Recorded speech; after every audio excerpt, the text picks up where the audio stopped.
Developing news for you this morning. Albuquerque police are now trying to find out more about what could very well be the city's latest homicide. That's right. Something went down last night at a subway near Manal and Princeton.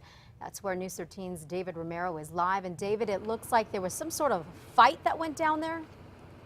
That's right, Elizabeth. The police say that the fight started here at the subway over here on Manal near Princeton, and they're still trying to piece together exactly how it all started and how it escalated to where it ended up down the road. Now, police are not sure what sparked that fight or if it was physical or verbal to begin with, but they say from there it continued up the road to Princeton near Claremont, and that's where a 911 call came in saying a man was found in the street. Now, police say he was in such bad shape they had to rush him to the hospital. They also say the information is preliminary, but they say they are on the hunt for someone that may have been involved.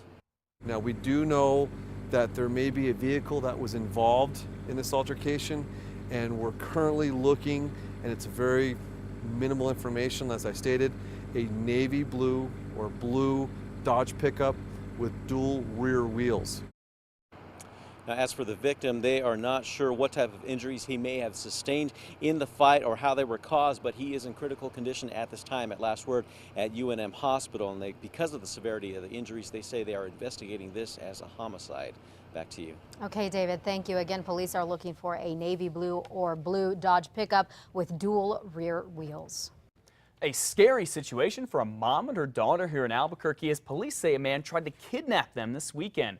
Police say this man, Orrin Christich, grabbed the woman and tried to pull her and his daughter inside of his van near 59th and Central on Saturday. They say Christich punched and pushed the woman, but somehow she and her little girl were able to get away. Christich took off, but officers found him a few miles away. He's now charged with aggravated stalking and kidnapping and is in jail without bond.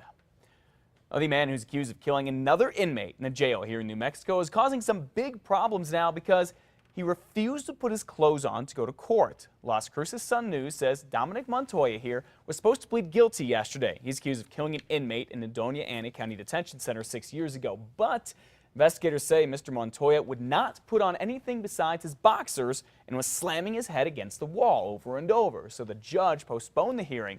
Montoya is set to go to trial in February. Some pit bull owners are shocked and outraged this morning. An online posting is encouraging people to go out and kill pit bulls on Halloween. A few online postings have surfaced on YouTube and the website Tumblr recently.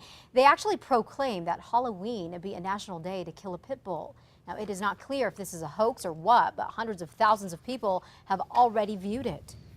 Whether it's a hoax or not, it absolutely does cause real concern, because even if this person thinks he or she is being funny, other people might take it very seriously. One never knows. That's why animal lovers are speaking out, warning pit bull owners to keep a close eye on their dogs this Halloween.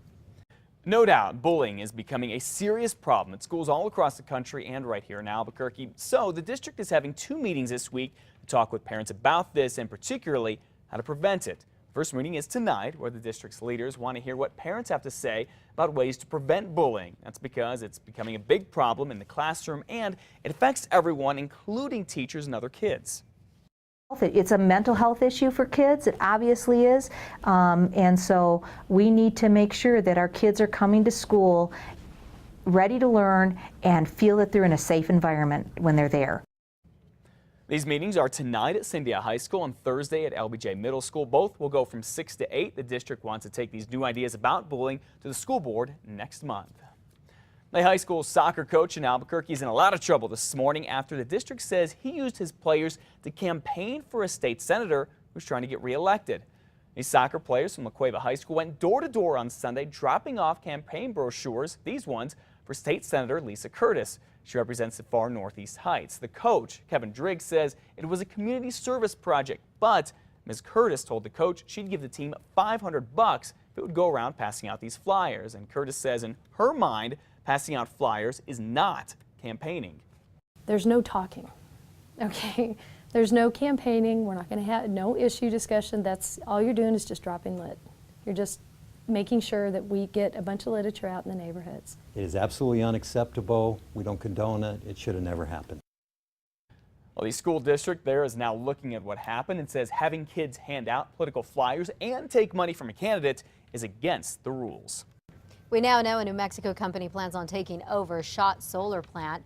Shot Solar closed the Mesa del Sol plant this summer, putting 250 people out of work. And yesterday, an Albuquerque firm called McCune Solar Works, it is now going to lease, or is working on leasing the plant, and is working on resuming making its panels.